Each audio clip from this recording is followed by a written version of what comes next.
మీకు తెలుసా? తిరుమల మనం అందరం వెళ్తూ ఉంటాం. కానీ అక్కడ స్వామివారి ఎడమ చెయ్యి ఇలా వంకరగా ఎందుకుంటుందో తెలుసా? మనం ఏ దేవుణ్ణి చూసినా ఇలా అభయహస్తంతో ఉంటారు కానీ కేవలం వెంకటేశ్వర స్వామి చేతులు మాత్రం ఇలా ఉంటాయి. ఇది శిల్పాలు చెక్కడంలో పొరపాటు కాదు. ఎందుకంటే వెంకటేశ్వర స్వామి విగ్రహం ఎవరూ చెక్కలేదు. ఇది స్వయంభూ. సాక్షాత్తు వెంకటేశ్వర స్వామియే ఈ విగ్రహ రూపంలో కొలువై ఉన్నారు.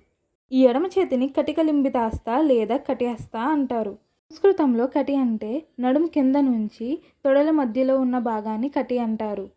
ఎడమ చెయ్యి కటిస్థానాన్ని చూపిస్తుంది. కుడి చేతిని వరదహస్త అంటారు. జీవిత కాలంలో పుట్టినప్పటి నుంచి మరణించేంత వరకు కష్టాలు తప్పవు. అది పేదవాడికైనా ధనవంతుడికైనా.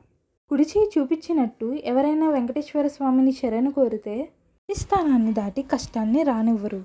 మన గ్రాంధిక భాషలో చెప్పాలంటే వెంకటేశ్వర స్వామి శరణు కోరిన వాళ్ళకి భవసాగరం అనే నీళ్ళని కటిస్థానాన్ని దాటి కష్టాల్ని రానివ్వరు మన కలియుగ దైవం.